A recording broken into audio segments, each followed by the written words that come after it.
Boa noite a todos, sejam bem-vindos mais uma vez a essa casa. Que Deus abençoe a todos e que possamos... Oba! Para. Agora ficou. E que possamos ter uma noite proveitosa, uma noite onde nós possamos compreender muito mais a nós mesmos. A importância que existe em compreender a nós mesmos. E isso nos dá força e direção para que a gente possa seguir a nossa vida com fé e com a certeza de que escolhemos o caminho certo. E assim seja, graças a Deus. Eu vou começar, como sempre, a gente sempre repete, mas a gente usa os livros, principalmente esse livro, Religião dos Espíritos, que é pelo Espírito de Emmanuel, psicografado por Chico. A gente usa muito esses livros como fonte de inspiração. Mas é evidente que cada um absorve a lição que aqui é dissecada de uma forma. Cada um absorve os ensinamentos da maneira que pode, da maneira que convém. Por isso, é importante a gente adotar na nossa vida uma postura de filtro. Isso aqui nós sabemos que é para o bem e pelo bem. E a hora que a gente põe o pé lá fora na rua, a hora que a gente vai para o trabalho, a hora que a gente entra dentro de casa, recebendo influências e informações e inputs de N fontes, como é que a gente está reagindo? De que forma? A gente está entrando em parafuso?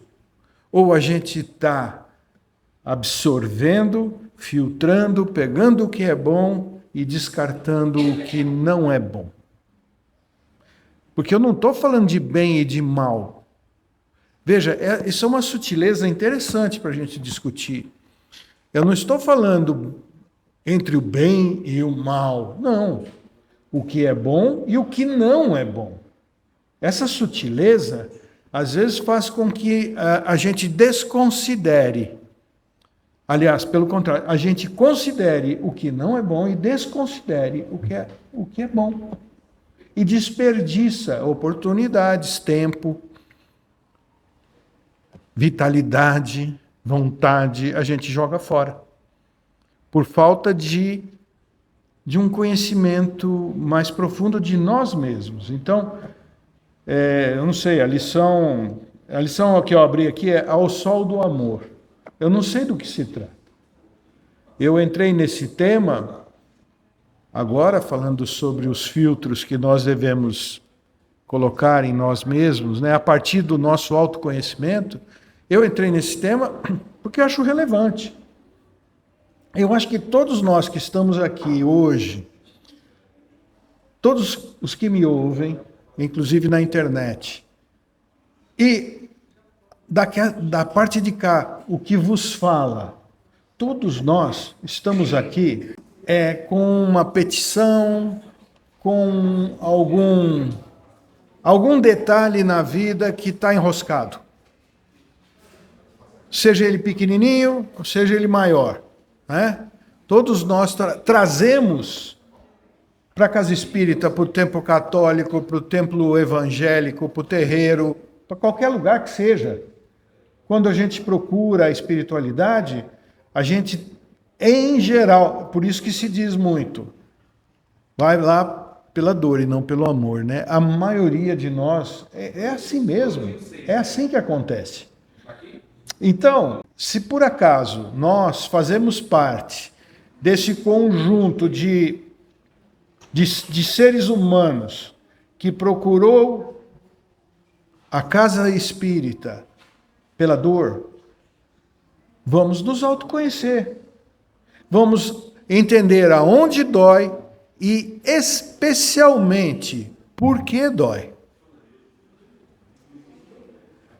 Porque, em verdade, a dor que nos move, ela pode ser a mesma dor que nos paralisa.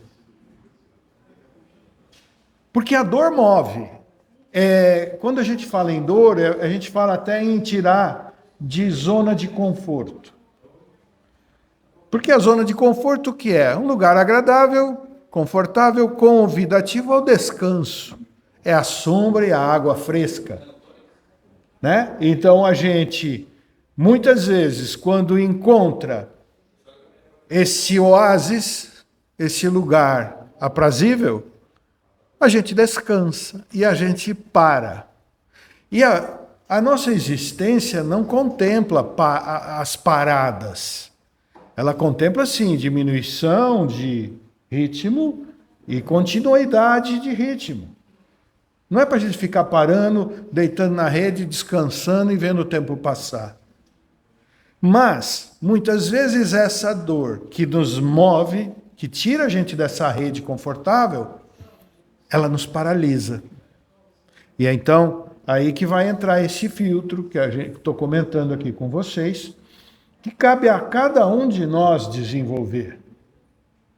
Ele não está à venda no Mercado Livre, ele não está à venda nas Casas Bahia, ele não está à venda no Templo de Jesus dos últimos dias, não está à venda aqui no Nova Era também. Não está. Boa noite. Tudo bem? Ele não está à venda aqui. Nós não vamos encontrar isso em prateleira alguma. Encontra-se na prateleira da nossa consciência, do nosso coração. Tudo bem? Tudo bem. Quer dizer uma palavrinha? Sim. Acho que toda vez agora eu vou ter um recadinho. É o seguinte. Não precisa. Não? Não, eu vou falar com a voz do Espírito, né? E todos vão ouvir. Quero vos dizer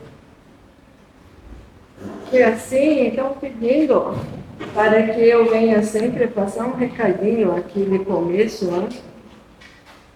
E hoje eu vos digo,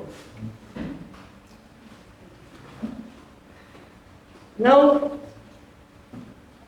vos afligis pela situação que passam.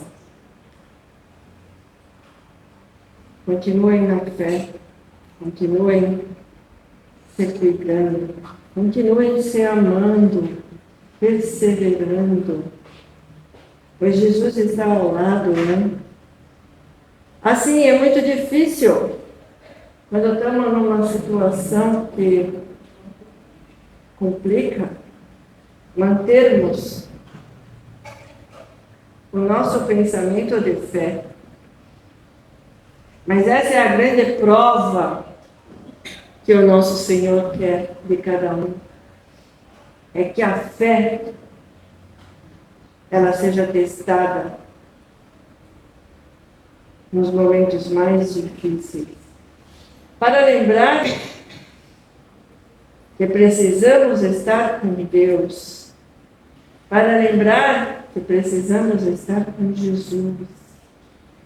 Então, esse fica para que todos possam refletir e levar em vossos corações. Ninguém está desamparado. Todos são cuidados.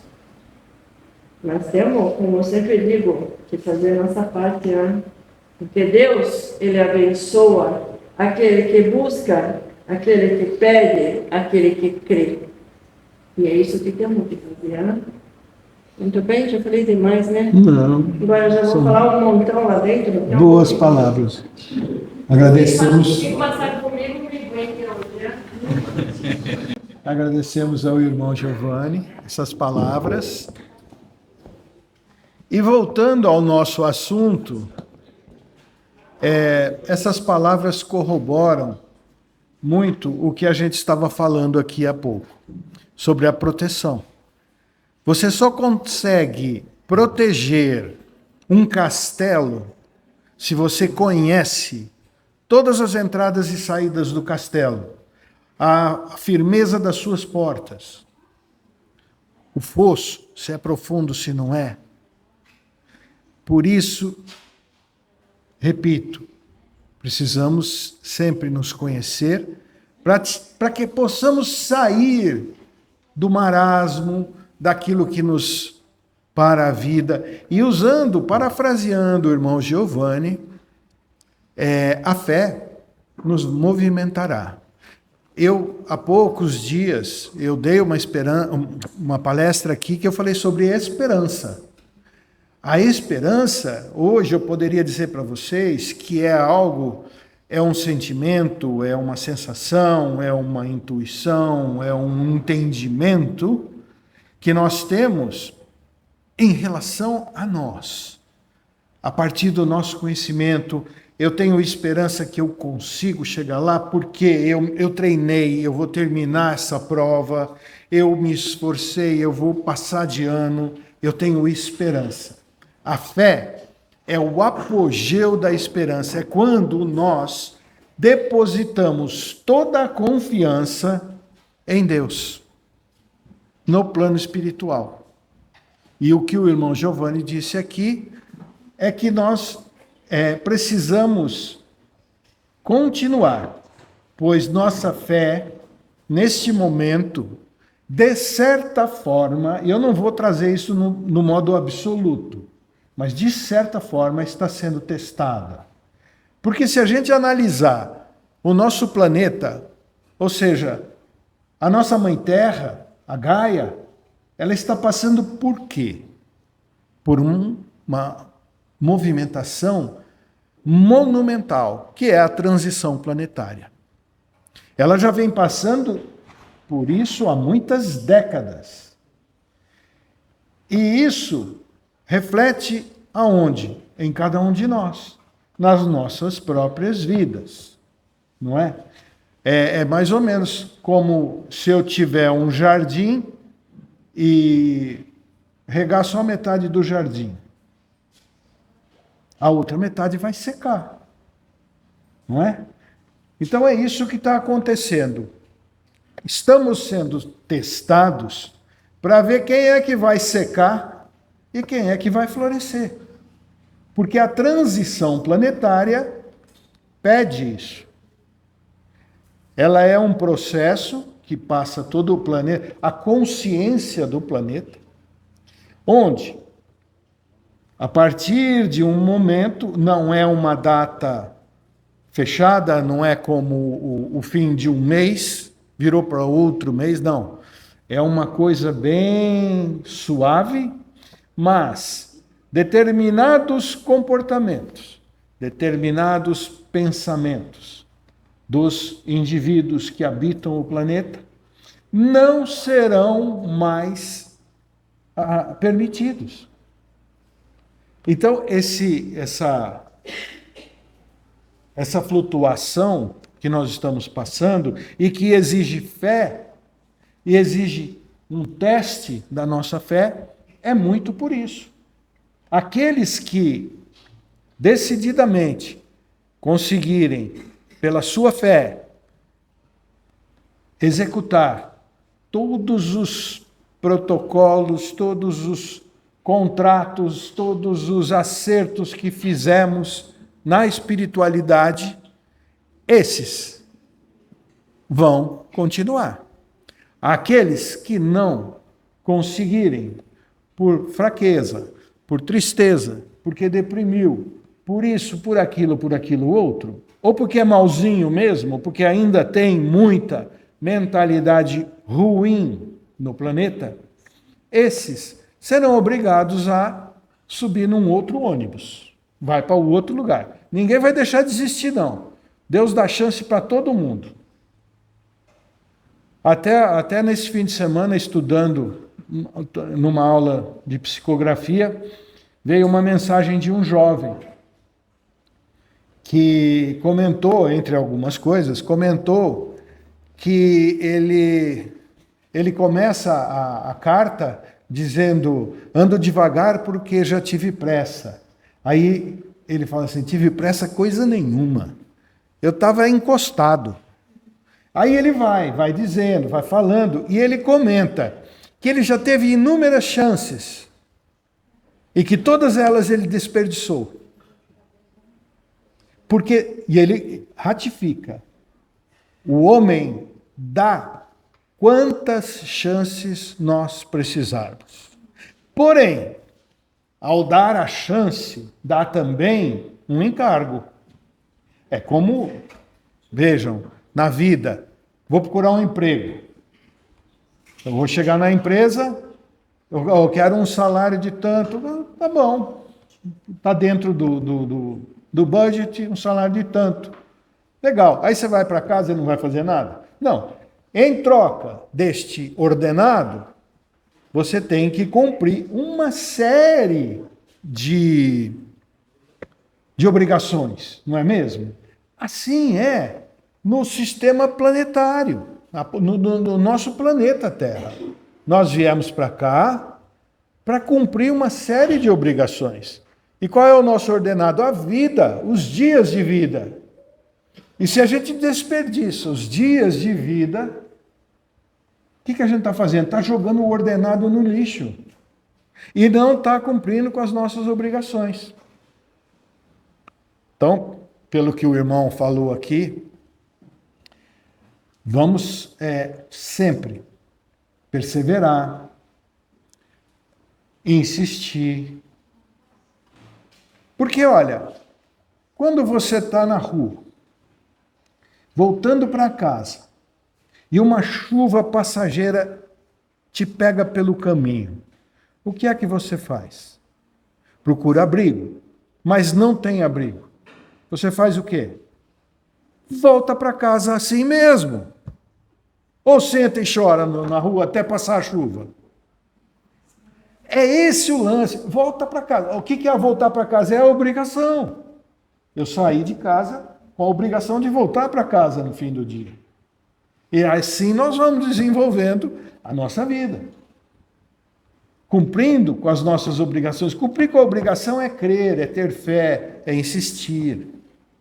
É acreditar que fazendo o certo, chegaremos ao objetivo. Porque muitos, pelo caminho, vão falar, puxa vida, mas se eu pegar esse atalhozinho aqui, ó, eu chego bem mais rápido lá onde eu queria e eu vou cansar menos. Aí vai trupicando, pegando buraco, pau, dá de cara com a colmeia, toma picada de marimbondo.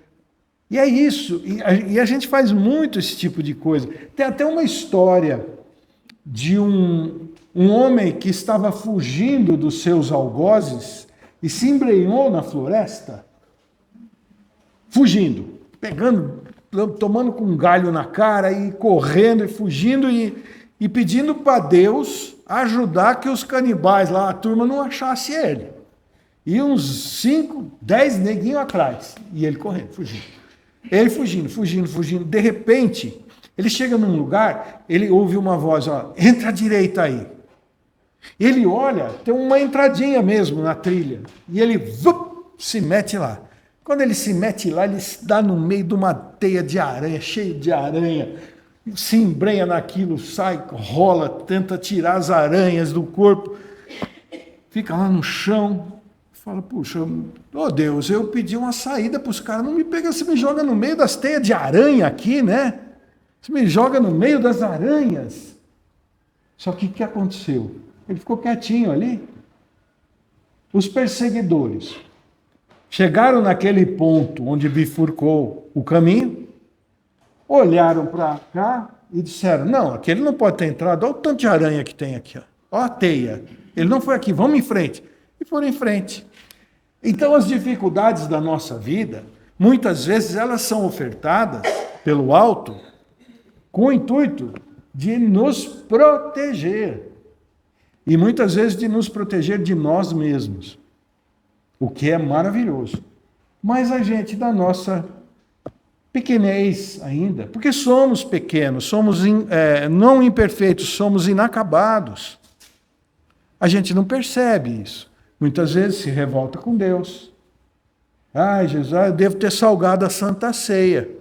Né? joguei pedra na cruz. Não, ninguém aqui jogou pedra na cruz, não.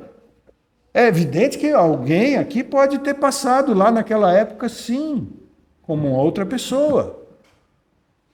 Como alguém que viu Jesus passar, como alguém que pertencia à legião romana. Nós não sabemos, eu prefiro não saber. Porque vai que eu era um centurião romano lá e dei uma chicotada no homem. Já pensou? Olha que peso, que complicação. Mas é só para a gente entender que as dificuldades, muitas vezes não, sempre, elas nos aparecem para que a gente vença, para que a gente sobreponha elas, consiga vencê-la. A dificuldade não vem para nos atrapalhar nunca. Mas a minha vida é só dificuldade.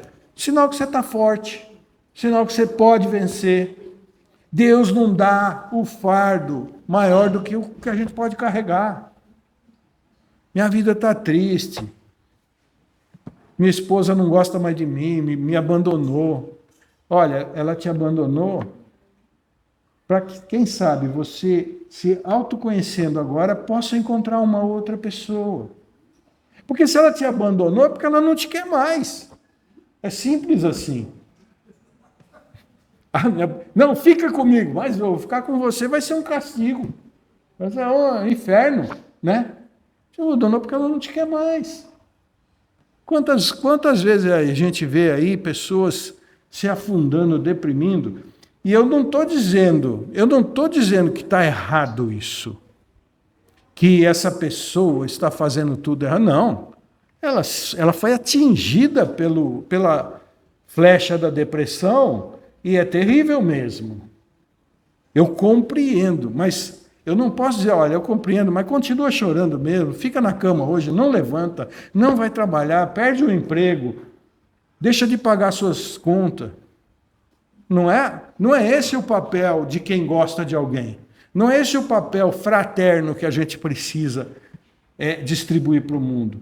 Tem aquela frase de Santo Agostinho, acho que até falei na palestra passada, que se o homem soubesse, porque aí eu vou falar agora um pouquinho da caridade, né? Porque se eu estou falando que eu devo aconselhar a pessoa que está lá deprimida, eu estou fazendo o quê? Uma caridade. Tá bom, eu estou doído, estou machucado. Ele está destruído. Eu vou falar coisas boas para ele, vou fazer caridade. Beleza, e eu? Quem vai fazer caridade para mim? Né? Então, Santo Agostinho falava uma coisa, que se o ser humano soubesse como é bom fazer caridade, ele faria caridade por egoísmo. Por egoísmo ele seria caridoso. Porque se eu estou com alguém que está pior, eu estou manco, e o cara está coxo, está cego, está caolho, está surdo, e eu vou atendê-lo, eu estou fazendo uma caridade. Mas eu precisava resolver a minha coxice aqui, não sei se é esse o termo. Se tem alguma professora aqui ou professor, me corrija, por favor. Não é mesmo? Mas eu preciso corrigir isso aqui. Bom, mas eu vou ajudar esse aqui. Eu vou ajudar meu irmão, espírito fraterno, vou ajudá-lo. É incrível, Santo Agostinho falou. Você faz pelo outro, recebe a mesma coisa. É eletromagnetismo isso, a quântica explica isso. Tudo que você emite, você recebe. É energia pura. Eu emito em, 50 Hz. Estou meio fraquinho. 40, vai. Estou fraquinho. Eu recebo 40. Agora, se eu emito em 10 Hz, eu vou receber o quê? Em 10 Hz. Mas eu tenho toda a razão de ser vítima. O mundo me persegue. Eu sou vítima dos outros. Eu sou vítima da... Aí você está emitindo que tipo de energia? Negativa, negativa, negativa. Vai receber que tipo de energia? Negativa, negativa, negativa. Né? Então isso aqui foi só para esquentar, tá? Foi só um aquecimentozinho. Eu vou ler a lição agora, que eu não sei nem do que se trata. Porque sabe o que acontece? A gente vai falando, quando você vê, você começa a embolar, falar as coisas sem pé nem cabeça, está sem nenhum tipo de roteiro, né? A gente vai falando sem pé nem cabeça. Mas olha, a lição chama Ao Sol do Amor. Me parece lindo o título, né? Brilhando por luz de Deus, ainda mesmo nas regiões em que a escuridade aparentemente domina, o amor regenera e aprimora sempre. O que foi que eu acabei de falar? O que foi que vocês acabaram de entender? Eu não vou nem falar do que eu falei, eu vou falar do que vocês entenderam. O amor regenera e aprimora sempre. O que é o amor? Energia positiva. É 100 Hz.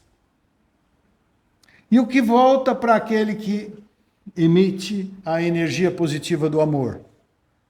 Energia positiva, na mesma frequência.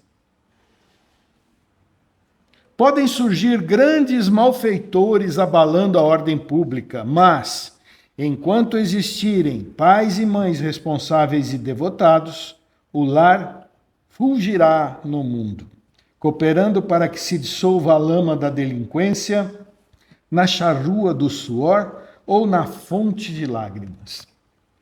Aqui ele traz a gente para uma observação importantíssima relativa à nossa vida, que é o lar. Quantas vezes eu levo para a minha terapia um problema específico meu, com relação à parte profissional? Quantas vezes as pessoas vêm aqui com problemas específicos relativos à grana, din-din? Quantas vezes as pessoas vão ao templo evangélico com o problema dos ciúmes, com o problema da fofoca, enfim, dezenas de problemas.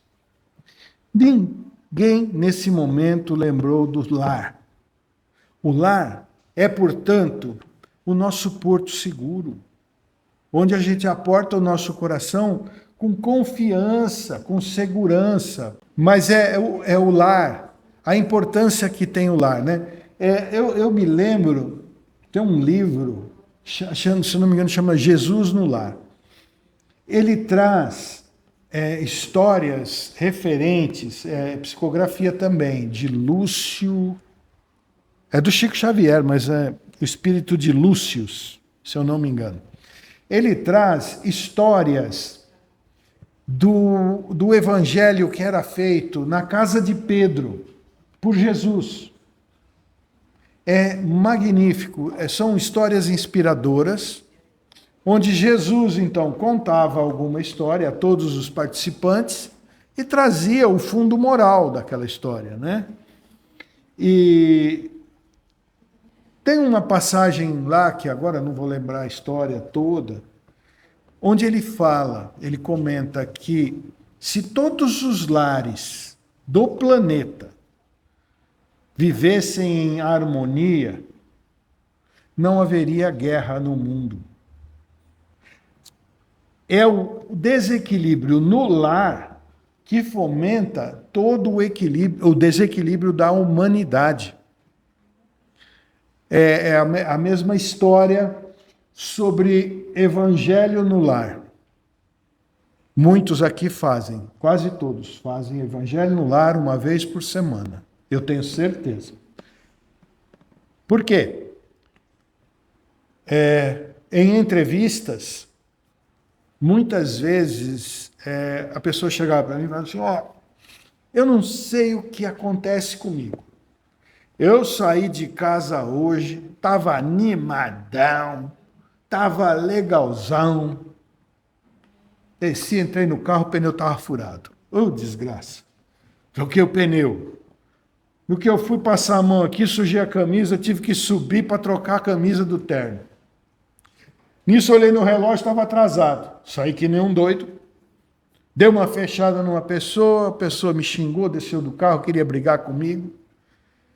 E o meu dia transcorreu desse jeito até de noite. Só problema. Lá na firma, tudo deu errado. Eu não sei o que acontece, eu estava bem, eu saí de casa ótimo. É nada. Você saiu de casa igual uma gaiada. Assim, ó, os galhos tudo aberto aí, atrás de problema. E você não percebe. Você não percebe que você virou um para-raio de encrenca. Por quê? O teu lar está em desequilíbrio.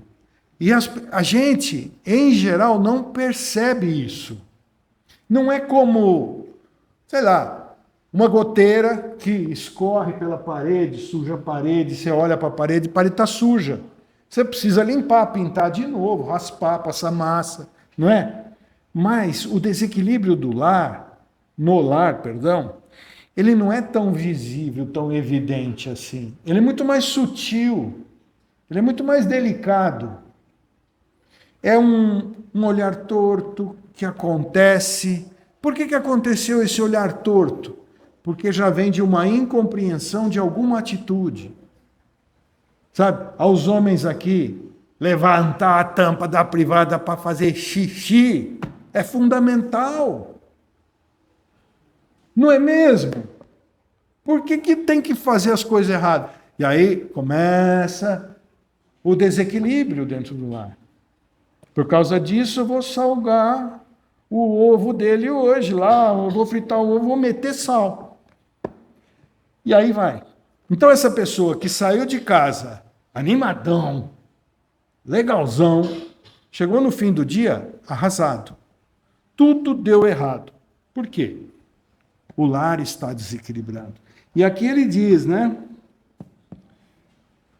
Dissolva a lama da charrua. Charrua é enxada, né? Na charrua do suor ou na fonte de lágrimas. O que acontece?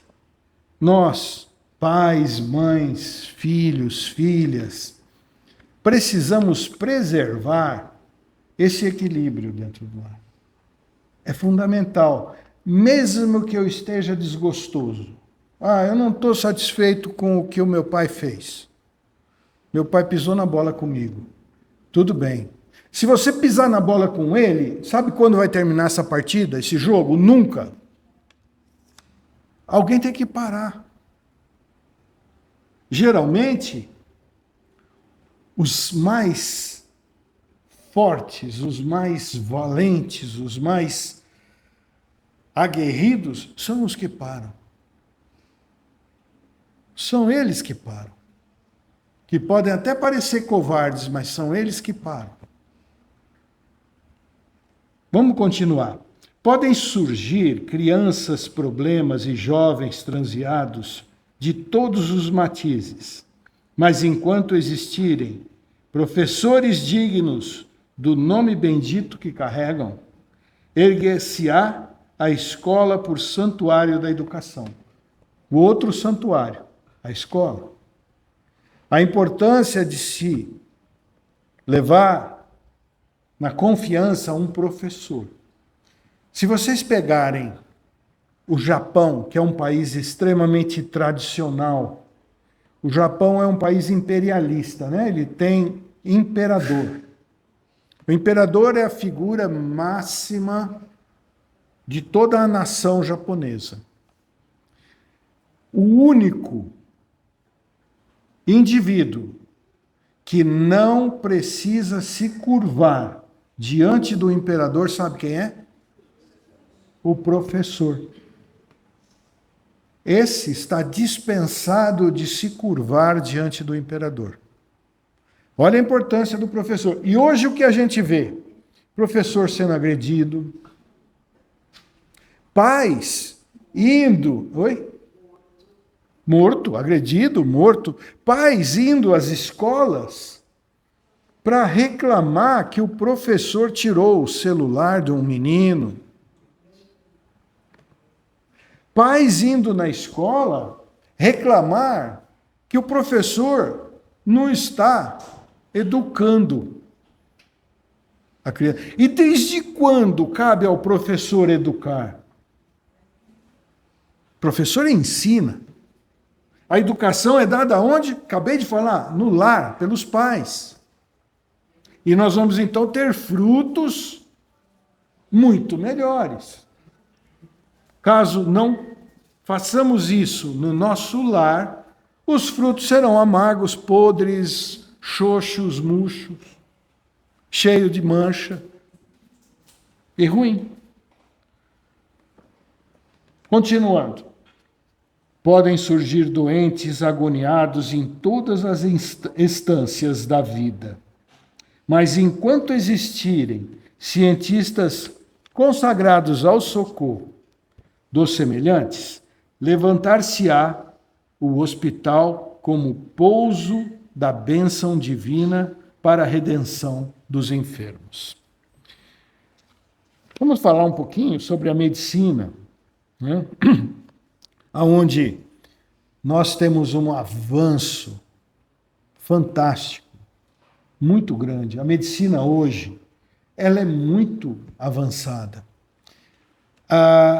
Eu vou dizer que o nosso país possui ainda uma medicina social muito melhor que países do primeiro mundo. A gente fala que o INSS é isso, aquilo, a UPA não funciona, o SUS, pelo amor de Deus. Realmente, está bom? Não. Poderia melhorar? Poderia. Mas se vocês analisarem o que se passa em países adiantados com relação à saúde, por exemplo, vamos falar dos Estados Unidos. Ficou doente, não tem dinheiro, morre. É assim, está ferrado. Não tem um sistema de saúde gratuito. Não tem. A França também, se você não tiver um plano de saúde, o sistema de saúde não vai dar conta. E assim por diante. Então, enquanto existirem médicos consagrados, e nós tivermos aqui um serviço que pode e deve melhorar, eu não estou fazendo apologia aqui do SUS, não, mas deveria, embora seja um sistema ainda falho. Ele é muito melhor que de muito lugar nesse mundo. É muito melhor. E na questão da medicina, eu acho que é importante a gente trazer um outro conceito aqui, ratificando aquilo que está escrito na ficha de cada um. Vocês repararam que na ficha de vocês está escrito assim: não dispensa o atendimento médico. Então, tudo que se faz aqui, do ponto de vista espiritual, você vê que ninguém toca em ninguém, dá uma aguinha. Ah, mas é uma aguinha? Não é uma aguinha. Ali tem medicamentos energéticos que vão auxiliar. Legal, tomei a aguinha aí que o irmão Giovanni passou para mim. Ele fez lá uma cirurgia sem encostar no meu corpo e eu fiquei boa. Acabou, não vou procurar o médico mais, o médico que falou que eu tinha isso e aquilo, não tenho mais, não estou sentindo. Não é para fazer isso. Porque a medicina nos foi ofertada por Deus. O médico fica 8 anos estudando, faz residência, basta. Não é mole se formar em medicina. Vamos lá, vamos se formar em medicina. Não é moleza. Para quê?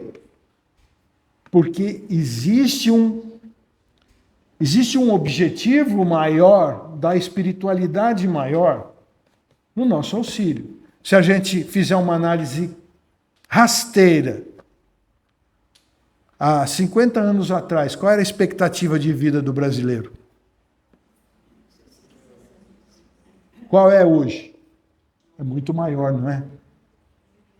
É muito maior. Por quê? Por conta da medicina, por conta da consciência, da conscientização. Nós estamos procurando nos alimentar de uma maneira muito melhor.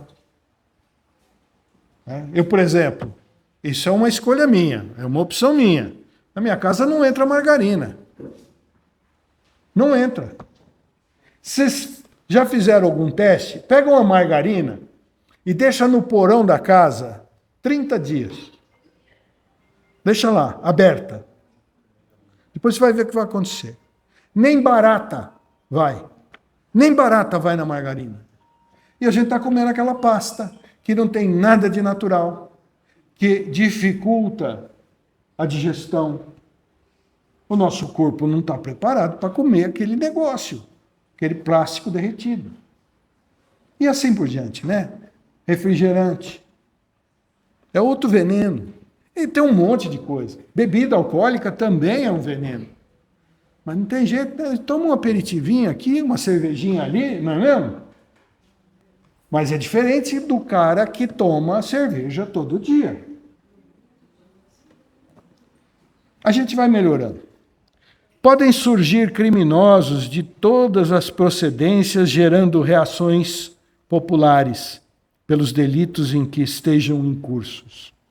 Mas, enquanto existirem juízes compreensivos e humanos, destacar-se-á o Instituto Correcional por cidadela do bem, onde as vítimas da sombra retornem de novo à luz. Esse é um desejo de Emmanuel. Ainda estamos longe disso. Porque, na minha opinião, o sistema como instituto correcional não funciona. Ainda é uma escola do crime, a cadeia. E ela só vai mudar quando? Quando realmente completarmos a transição planetária, nós como espíritos renovados viemos aqui, nós não vamos mais incorrer nos erros que nos levam à cadeia. Eu acho que é a única forma de corrigir essa distorção. Porque enquanto nós... Olha, vejam só um fato. Há 10, 12 dias atrás, teve uma manifestação na Giovanni Gronchi. Fecharam a avenida, puseram fogo em pneu, queimaram... Olha, foi um transtorno. Tinha gente que não conseguia chegar em casa... Foi uma confusão. Sabe qual foi a cena que mais me marcou, que eu vi na imprensa? Crianças de 7, 8 anos virando um veículo, uma viatura da CET e botando fogo. Não estou falando de manifestantes, eu estou falando de criança de 8 anos. Aí eu pergunto a vocês, quem é o pai dessa criança? Quem é a mãe dessa criança? O que vai ser dessa criança daqui a 10 anos? É só assim que a gente vai mudar esse instituto correcional. É quando esse instituto correcional transferir-se para a nossa vida, para o nosso dia a dia. Porque se esperarmos que processos eleitorais, políticos, transformem isso, não vai. Não é por aí. A transformação, ela tem que ser exógena e não endógena. Quer dizer, de fora para dentro e não de dentro para fora. Ou seja, uma pessoa que foi eleita para administrar tal coisa, se ela for mudar isso, ela não... Mesmo que ela queira, dificilmente ela vai querer. Porque ela participa disso tudo aí. Isso tem uma... Eu não quero me meter em política, pelo amor de Deus, eu vou continuar a leitura aqui, porque eu já tô indo para o caminho errado aqui. Eu já estou indo para o caminho errado. É essa mudança só se dará quando toda a humanidade mudar. E isso vai acontecer. Nós temos que ter fé nisso, nós temos que ter esperança que isso vai acontecer. E eu mostrando aqui a transição, eu estou justificando o motivo de que isso vai acontecer. É por conta da transição. Não haverá mais lugar na terra para aquele que se compraz com o mal. Não haverá mais lugar. Então vamos continuar. pegando uns caminhos errados aqui, não é bom não, né? Podem surgir empreiteiros do ateísmo e do ódio, da intolerância e da guerra, como verdadeiros alienados mentais. Mas enquanto existirem sacerdotes e missionários da fé com bastante abnegação para ajudar e perdoar, luzirá o templo nas diversas confissões religiosas do mundo, como autêntica oficina de acrisolamento da alma. Então, aqui a gente entende um pouquinho isso. Enquanto existir o missionário da fé, quem é o missionário da fé? É o Cacau? É a Ana Maria? É o irmão Giovanni? É o Jair? Não, o Jair é o cantor da fé. Quem mais? Somos todos nós. Eu acho que esse é o detalhe. Missionário da fé somos todos nós. Quando a gente estabiliza e equilibra o nosso lar, nós estamos sendo missionários da fé. Quando a gente ampara alguém que está numa situação desesperada, estamos sendo missionários da fé. Quando compreendemos e perdoamos, estamos sendo missionários da fé. Quando perdoamos sem compreender, estamos sendo também missionários da fé. Que é mais difícil, hein? Quando eu compreendo e perdoo, tá mais fácil. É o feijão com arroz aqui. Quando eu não compreendo e perdoo, aí que é duro. Aí que é o missionário mesmo da fé para valer. E somos esses missionários da fé que poderão, então, e certamente vão modificar o planeta, modificar o mundo, modificar a sociedade, modificar os institutos correcionais, modificar as escolas, modificar os hospitais, o atendimento à saúde, modificar tudo isso. Nós vamos, através da fé, conseguir conquistar os nossos objetivos, né? É justificável, portanto, que a afeição não repouse além da morte. Bom, se a gente entende, aceita, acredita que a morte não existe, ela é uma passagem de estado físico para espiritual, realmente faz todo sentido. Não se repouse além da morte. Nós não vamos, depois que morrer, ficar tocando harpa numa nuvenzinha. Não vamos. Como também não vamos queimar no fogo do inferno, não. Eu posso garantir.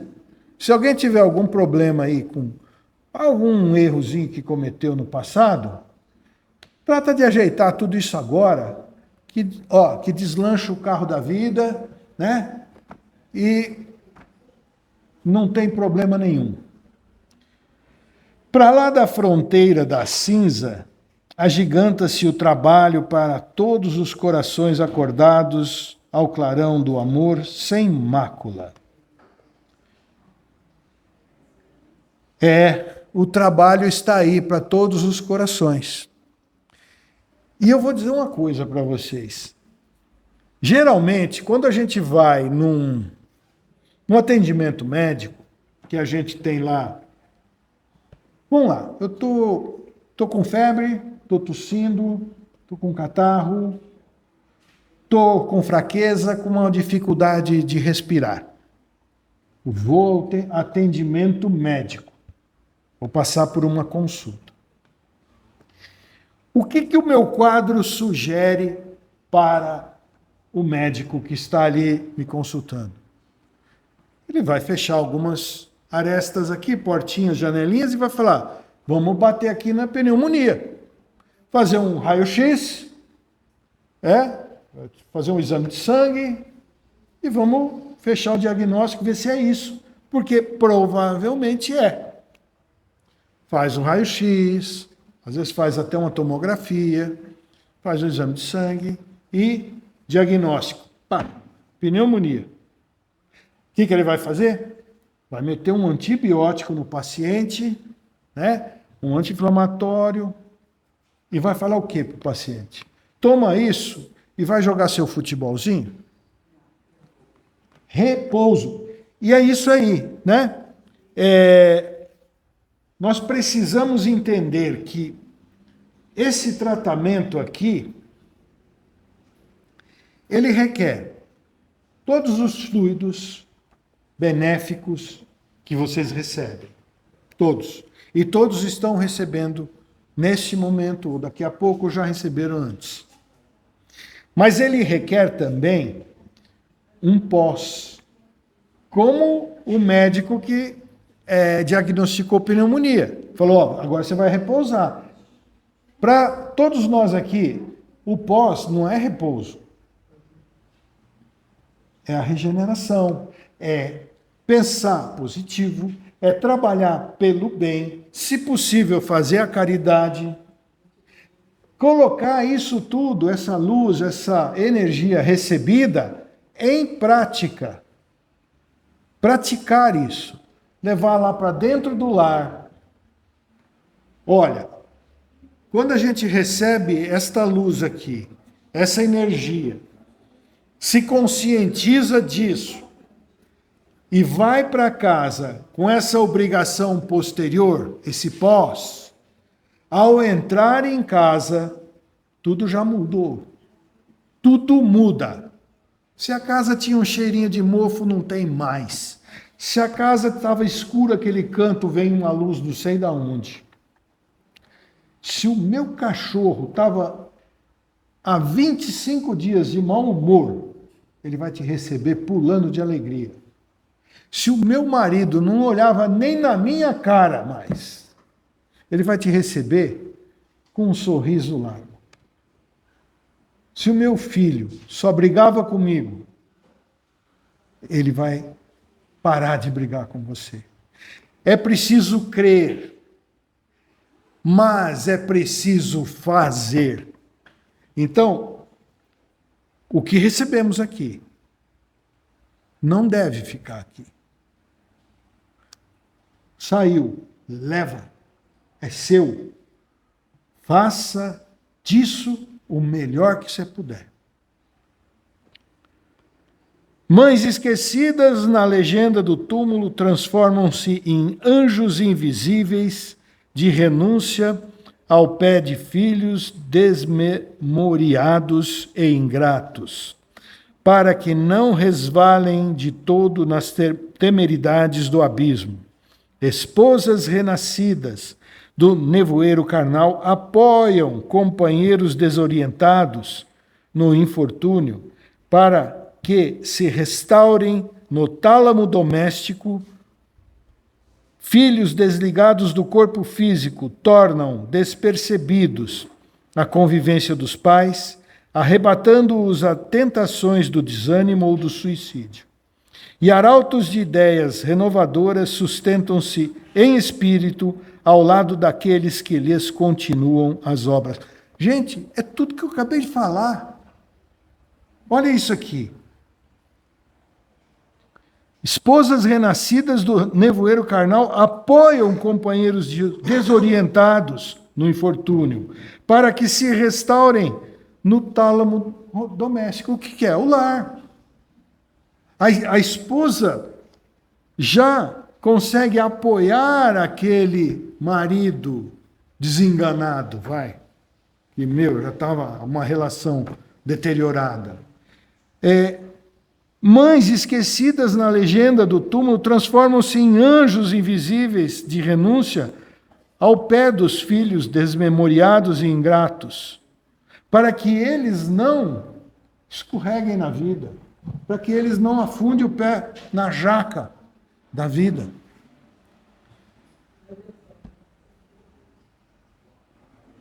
Muito, muito bom isso aqui. Realmente é tudo isso.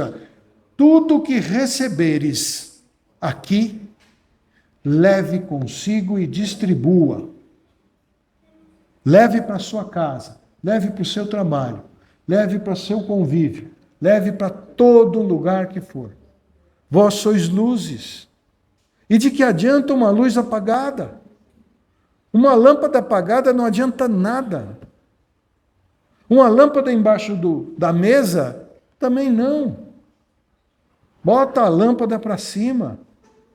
E vocês vão ver como tudo muda. É que essa sutileza não é assim, também não é uma mudança tipo, está um solão agora, daqui 15 minutos está uma tempestade. Não é isso. Ou está uma tempestade, daqui 15 minutos está um sol lindo. É uma passagem, é natural, é devagar, mas se a gente apurar a percepção, o sentimento, a gente vai perceber a mudança. E, assim, existem algumas ferramentas, entre elas eu falei aqui hoje, o Evangelho no Lar. O Evangelho no Lar protege o lar e protege todos que estão aqui dentro, não só como um escudo, uma armadura, um colete à prova de balas, não é só isso. Porque, em verdade, quando eu falo em equilíbrio, se eu estou tentando equilibrar, eu não vou usar um colete à prova de bala. Não, é um contrassenso. Mas essa proteção é inclusive para que você pense mais para falar, pense mais para fazer, compreenda que toda atitude sua terá uma reação daqueles que convivem consigo. É natural, ação e reação. O Evangelho é o caminho da gente. Então, é o caminho, é o, como é que a gente fala? É o Waze. É o Waze. Exatamente, o Evangelho no Lar faz isso, então. E há relatos da espiritualidade, nos traz que um lar que faz o Evangelho no lar, emite luz suficiente para iluminar um quarteirão. Então, o que vai acontecer? Eu faço aqui no meu lar, na minha casa, o clima melhorou, o ambiente está mais equilibrado, a gente está mais amigo, mais compreensivo, enfim, tudo isso. O teu vizinho, que lhe espezinhava ouvindo aquelas músicas altas que você não gosta, passou a ouvir música mais baixinho, passou a não jogar mais lixo a varrer o lixo da porta dele para a tua porta. Vai influenciar tudo, percebem? Tudo. Era assim que Jesus trabalhava. Quando ele curava alguém, na verdade, o intuito era curá-lo, e curava, mas todos recebiam, todos que estavam ali, presenciavam aquele momento, recebiam. Recebiam a cura. A cura é o que é? É um processo doentio que é interrompido, é um equilíbrio que retorna, é uma série de coisas. Isso tudo é cura. É uma satisfação pessoal que brota dentro de nós, é uma cura. É cura. Então vamos em frente aqui. Se te encontras assim em tarefas de sacrifício, não recalcitres contra os aguilhões que te acicatam as horas. Nossa, a linguagem do Emmanuel é difícil, né? Eu vou tentar traduzir, tá? Se te encontras assim, nessas tarefas de sacrifício, não reclame das ferroadas que a vida te dá, que as horas te machucam. Consciente de que a matemática do destino não nos entrega problemas de que não estejamos necessitados ou aptos a resolver. Falei isso lá atrás. Deus não põe um fardo maior do que a gente pode carregar nas nossas costas. Ah, mas eu estou tão cansadinho. Podia, né?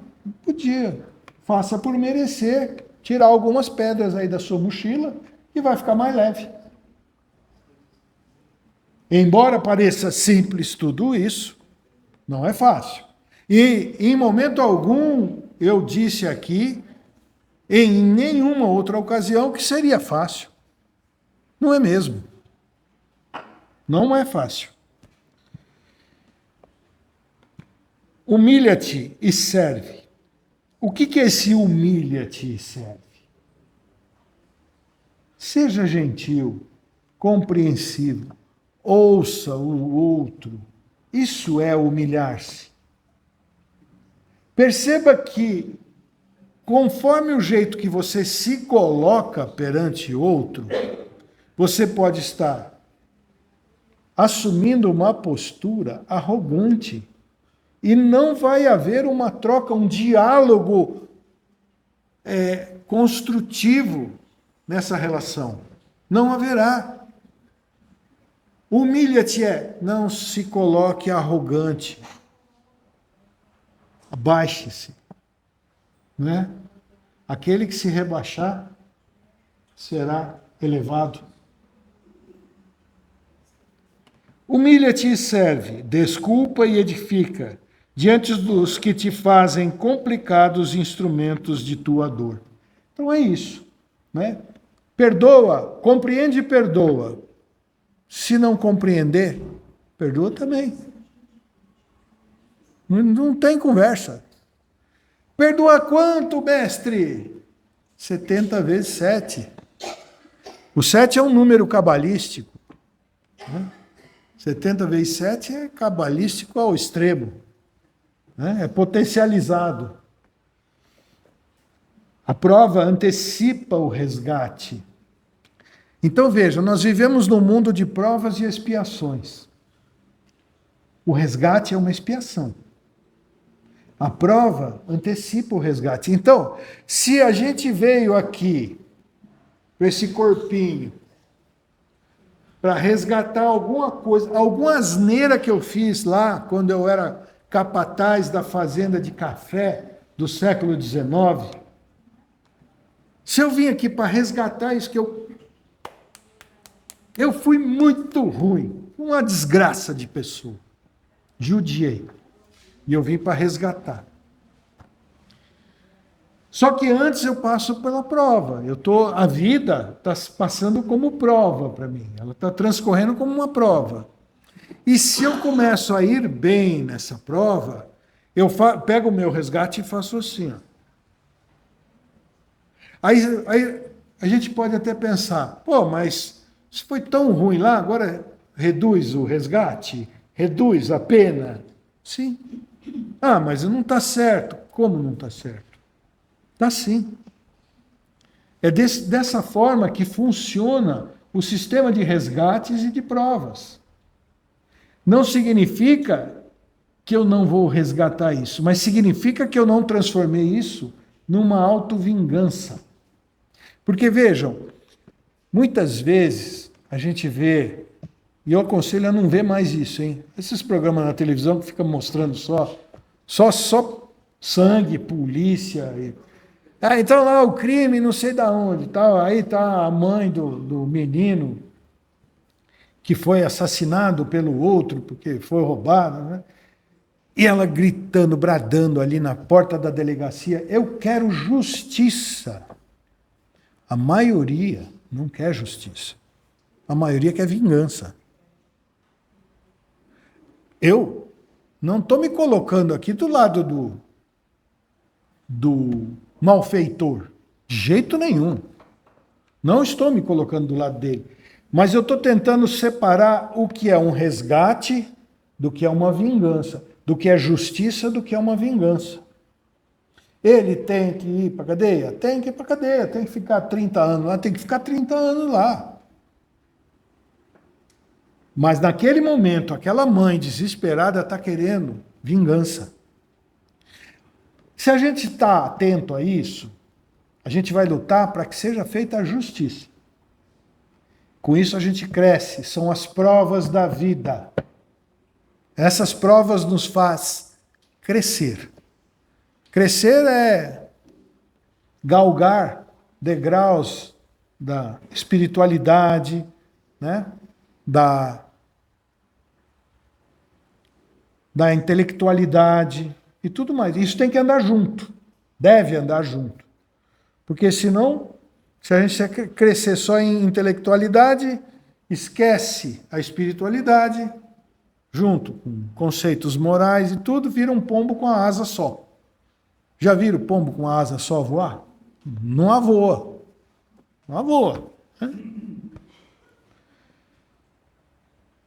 E embora se te situem as esperanças no agressivo espinheiro do sofrimento, ama os que não te compreendem e ora pelos que te injuriam, porque a lei conhece o motivo pelo qual cada um deles te cruza os passos, e erguer-te-á o ânimo aqui e além da terra, para que prossigas no apostolado do amor em perpetuidade sublime. Olha só. Ama os que não te compreendem. Ama. Jesus não falou? Perdoai os vossos inimigos. Perdoai aqueles que vos faz mal. Ah, mas não consigo. Vamos tentando. Ninguém falou que vai conseguir já. Não é uma palestra aqui de 40 minutos que vai fornecer subsídios para que cada um que aqui esteja seja capaz de perdoar até o amigo, que dirá o inimigo. A gente não consegue perdoar um amigo que erra para conosco, que dirá o inimigo. Mas é importante começar. Né? A caminhada de 100 léguas começa como? Com o primeiro passo. Não tem conversa. A caminhada de 100 quilômetros começa sempre com o primeiro passo. E a gente pode dar o passo, por quê? A gente deve dar o passo, porque aqueles que cruzam as nossas vidas, há um motivo para isso. E muitas vezes desconhecemos, não aceitamos e repelimos o entendimento dessa verdade. Que todos aqueles que cruzam a nossa vida, o fazem por algum motivo. Eu estava conversando em casa esse fim de semana e a minha mãe, madrasta, eu fui abençoado, tive uma e tenho outra, eu tive duas mães. Eu fui abençoado com duas mães na minha vida.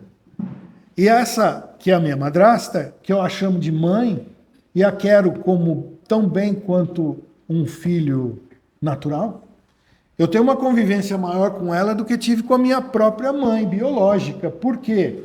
Minha mãe morreu muito cedo. Meu pai casou-se de novo, e até hoje a gente mantém uma relação de amor, de família, né? E conversando com ela, e ela é uma mulher muito católica. Ela esqueci o nome, é catequista.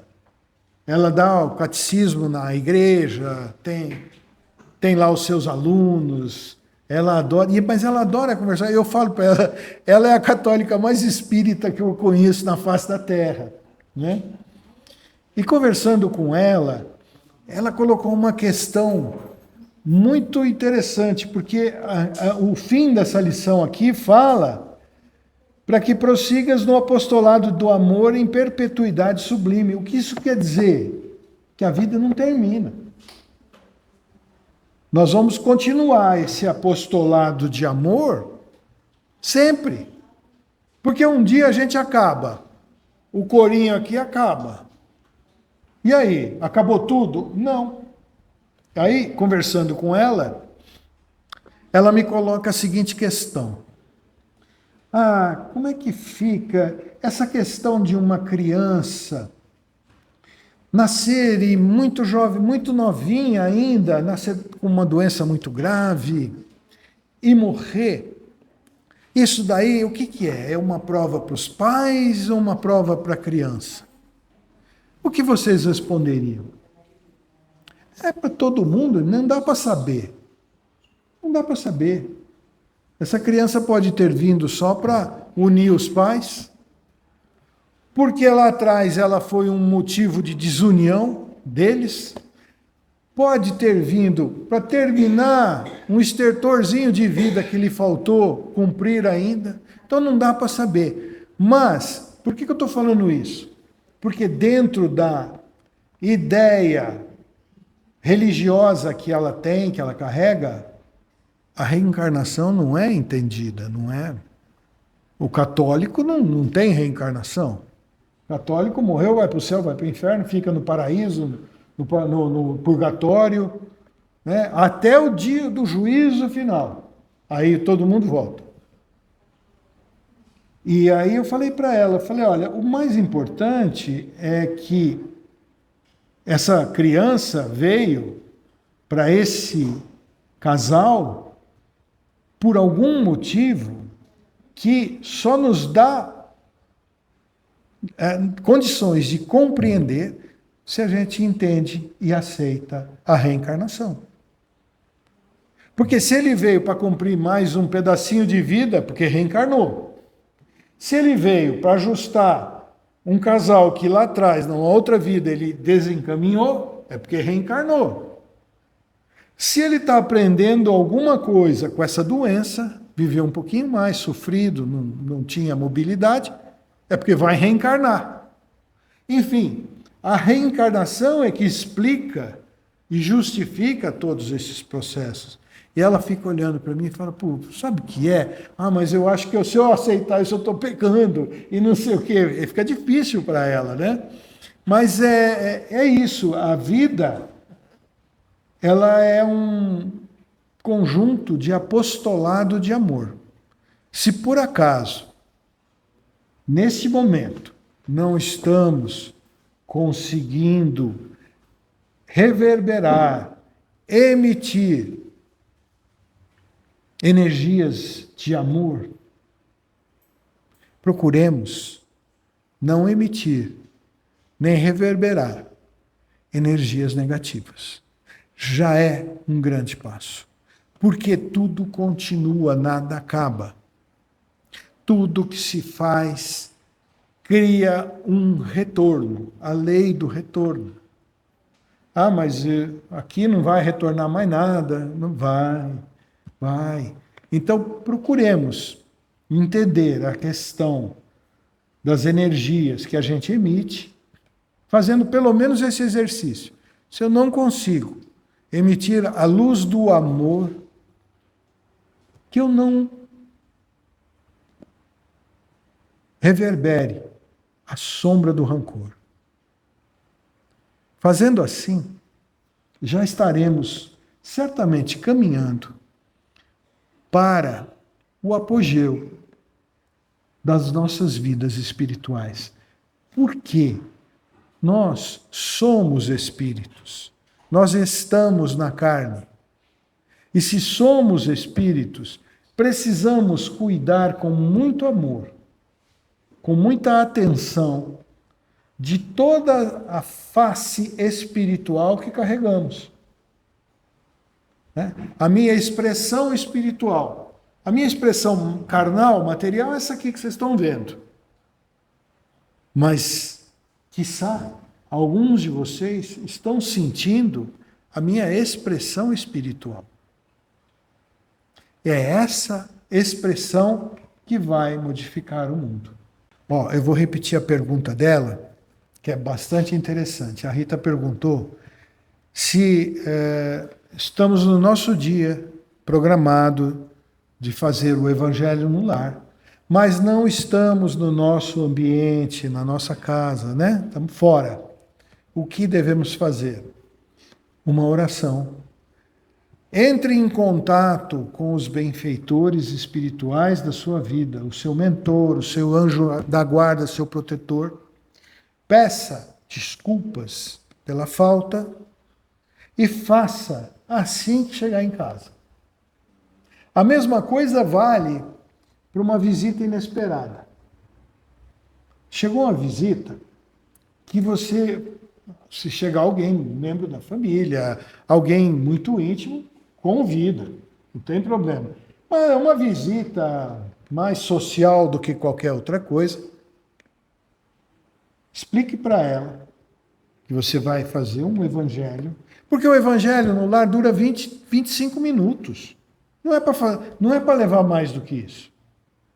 Não é para ter manifestação mediúnica, nada disso. É uma oração, pensamento positivo, vibração. Pronto. Peça que ela espere e aí você termina. Se não puder esperar, paciência. Né? Telefone. Não pare para atender o telefone no meio do evangelho no lar. É, no mínimo, uma falta de educação. Né? Você está numa reunião de negócios com o diretor do banco, o cliente, a agência de publicidade, todo mundo. Toca seu celular, você vai atender? Você não faz isso. Agora, você está fazendo uma reunião onde você convidou Jesus para estar lá na tua casa. Ele vai lá, ele mesmo disse, quando 2 ou mais se reunirem em meu nome, eu lá estarei. Por isso que faz tanta luz, a ponto de modificar a vizinhança. E modifica. Ah, mas eu fiz ontem, e hoje meu vizinho estava com a cara amarrada, não falou nem bom dia para mim. Poxa, quanto tempo vocês estão se odiando? Quanto tempo você está jogando cocô do cachorro pelo muro lá no gramado dele? É assim que funciona. As coisas também são lentas. A própria transição planetária é um processo lento. Já tem quase 100 anos, pô. Isso que a gente sabe, mas fala-se até em mais. Fala-se, eu já ouvi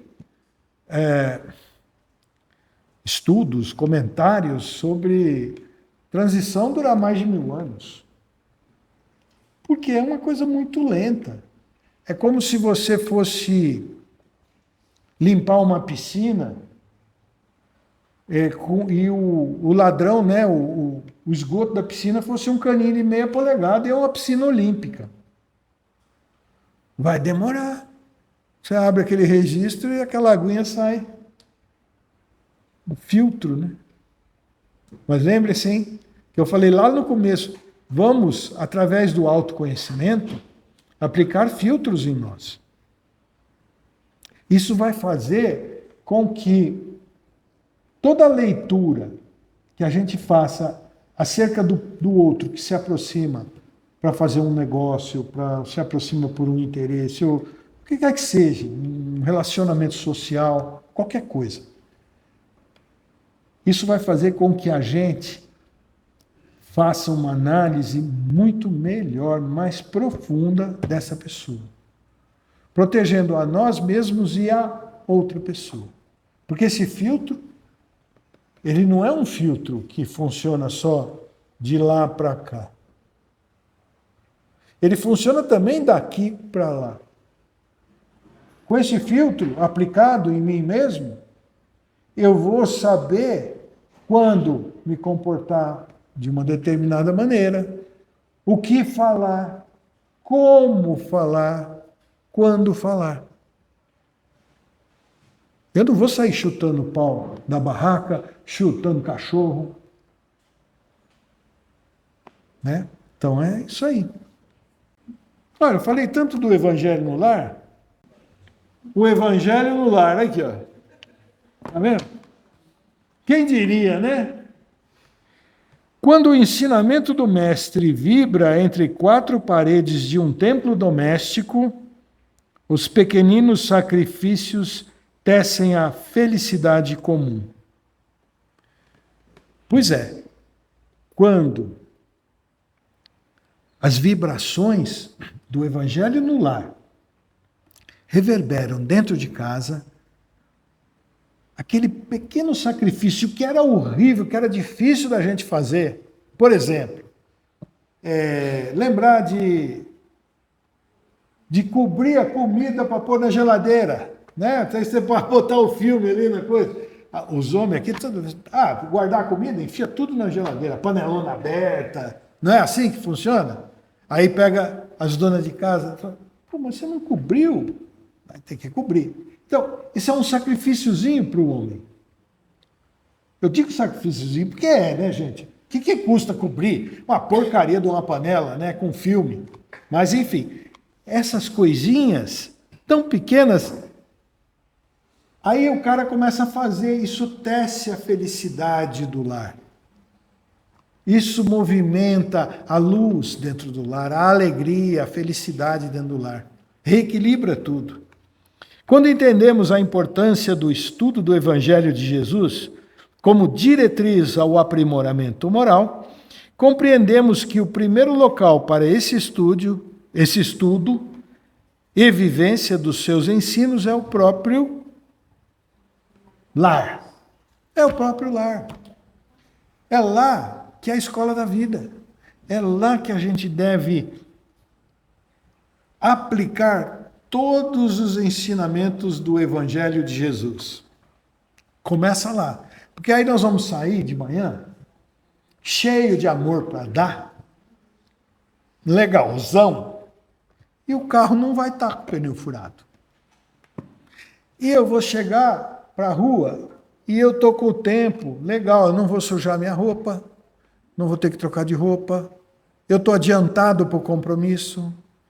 Aí o cara me dá uma fechada, eu deixo ele passar, eu estou na boa, eu estou de boa. É assim que funciona. E ele vai embora e eu vou para o meu... Chego adiantado, tomo um cafezinho lá na firma, bato um papo, falo do futebol, aí eu vou para a reunião. Assim que funciona. É no reduto doméstico, assim como fazia Jesus, no lar que o acolhia, a casa de Pedro, que as primeiras lições do Evangelho devem ser lidas, sentidas e vivenciadas. Como eu disse, aquele livro, Jesus no Lar, relata as histórias que Jesus contava na casa de Pedro, para todos os seus seguidores. É muito legal aquele livro. O espírita compreende que a sua missão no mundo principia no reduto doméstico, em sua casa, por meio do estudo do Evangelho de Jesus no lar. Quem quiser ficar bom, quem quiser ficar bem, faz o Evangelho uma vez por semana. Escolhe um dia, seja assíduo, seja disciplinado, um horário e faça. Convide os benfeitores para estarem contigo. Leia o Evangelho. Interprete aquele pequeno trecho do Evangelho, que é muito importante isso. Porque, pensem bem, muita gente já leu a Bíblia 3 vezes. Parou para interpretar alguma coisa? Eu não estou falando que todo mundo fez isso, não. Tem muita gente que conhece. Mas é normal. É normal você ler alguma coisa e não interpretar. Ai, que bonito essas coisas que Jesus falou. E amanhã você está fazendo o quê? Todas as asneiras que você pode, contrariando tudo bonito, toda a boniteza que Jesus falou. Converse com todos aqueles que residem com você sobre a importância desse estudo, para que em família possam compreender melhor os ensinamentos cristãos, a partir de um momento de união fraterna que se desenvolverá de maneira harmônica e respeitosa. Explique que as reflexões conjuntas acerca do Evangelho permitirão manter o ambiente da casa espiritualmente saneado, por meio de sentimentos e pensamentos elevados, favorecendo a presença e a influência de mensageiros do bem. Explique também que, neste momento, facilitará em sua residência a recepção do amparo espiritual, já que auxilia na manutenção do elevado padrão vibratório no ambiente e em cada um que ali vive. Tudo que eu falei, né? Aqui está uma síntese do que é o Evangelho no Lar. Convide sua família, quem mora com você, para participar. Se mora sozinho, defina para você mesmo momento precioso do estudo e reflexões. Lembre-se de que, espiritualmente, sempre estamos acompanhados. Aqui é interessante. Se você mora sozinho, faça. A gente está sempre acompanhado. A gente não está sozinho. Faça o Evangelho, faça as reflexões. E aqui ele começa, convide. Isso é outra coisa importante. Ah, meu filho não quer fazer. Não quer fazer, não faz. O que vai fazer? Vai enforcar o menino? Convida. Não quer fazer? Até o dia que água mole em pedra dura, tanto bate até que fura. Esse ditado funciona. Até o dia que ele é convencido por alguma ideia que lhe é implementada pela espiritualidade, por alguém, algum amigo, alguma pessoa mais próxima, não é? Escolha na semana um dia e horário em que todos possam estar presentes. Aqui a gente exercita a nossa resiliência, a nossa capacidade de compreensão. Ah, não, para mim o dia melhor que tem é domingo às 9 horas da noite. Não gosto do Fantástico, eu quero fazer. Aí tem o outro que mora aqui no quarto do lado ali, né? O irmão. Não, mas eu gosto de ver o Fantástico, para mim era bom de segunda. Aí vem o outro e fala, mas quarta-feira que é o dia. É preciso que todos se ajeitem e descubram que para todo mundo o melhor é na sexta-feira. Não é mesmo? Não imponha nada. O tempo médio para a realização do Evangelho no Lar é de 25 minutos. Não precisa ultrapassar. Não tem necessidade. Crianças são bem-vindas. Se houver visitantes na casa, eles também podem ser convidados a participar. Lembra que eu falei para a Rita? Se forem espíritas, apenas explique a eles a finalidade e importância do momento. Aqui tem um roteiro que, se alguém quiser, alguém que desconheça o procedimento, quiser, tem o roteiro lá dentro impresso. Só falar comigo aí que eu pego. Ah, né? Na caixinha de vibrações tem também. Não preciso nem falar comigo. Devania já... Fala com a Devania. Olha, vale a pena. Vale a pena mesmo. Tá? Você quer azeitar a sua vida? Faça Evangelho no Lar. Tudo as cracas começam a sair. Mas é tudo devagarinho. Não é assim um susto. É uma coisa lenta. Eu tenho o meu Evangelho em casa, eu comecei ele em 2005, aquele livro. Em 2005. Eu já dei a volta nele 3 vezes. Por que acontece? Você adota uma sequência. Você começa a ler do capítulo 1, lê um trechinho, interpreta, conversa, discute. Né? Discute, eu digo no bom sentido. Né? Argumenta. E marca. Na próxima semana, você continua dali onde você parou. E assim vai. Aí chega no fim. Aí volta. É um processo rápido. É igual tomar vacina. É uma vacina. É uma vacina porque protege e evita que você faça besteira. né? Cada vez que você vai jogar um papelzinho no chão, você fala, ai meu Deus, peraí, e guarda no bolso, procura uma lixeira e joga na lixeira. Esses pequenos gestos vão construindo o homem de bem, como diz o Kardec, né? O ser humano de bem. Não sei se agora é politicamente incorreto dizer o homem de bem, né? O ser humano de bem. Porque a gente não sabe mais como é que fala as coisas, né? De repente você está falando uma coisa com uma intenção e o termo que você usa é pejorativo, enfim. Mas faz o ser humano de bem. São nas pequenas atitudes. Eu costumo dizer que não é a tempestade que derruba a árvore frondosa. É o pequeno cupim que dá no caule da árvore frondosa. É um bichinho desse tamanho que você não vê.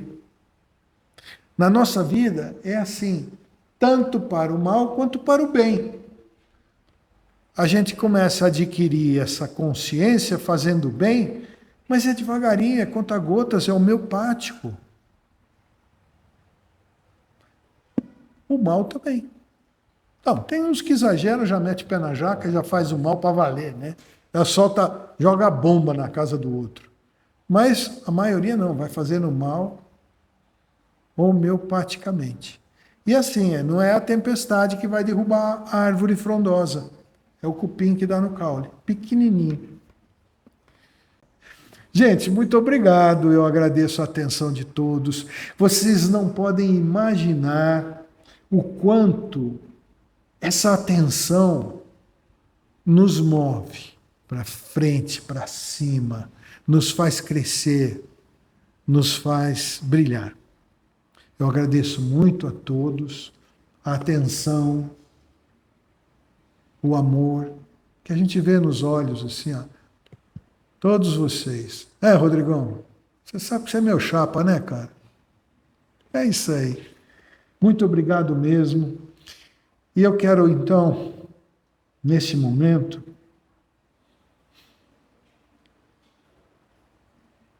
agradecer a todos vocês por terem assimilado essas palavras de amor que foram proferidas. Mas quero também contar com cada um para que pratiquem, para que levem para vossas vidas cotidianas toda essa experiência, tudo o que puderem fazer pelo bem e para o bem. Façam, não economizem, pois o bem não é moeda de troca. O bem é alimento que faz a alma crescer e iluminar-se. Deus abençoe a todos. Graças a Deus. Muito obrigado. Muito obrigado a todos.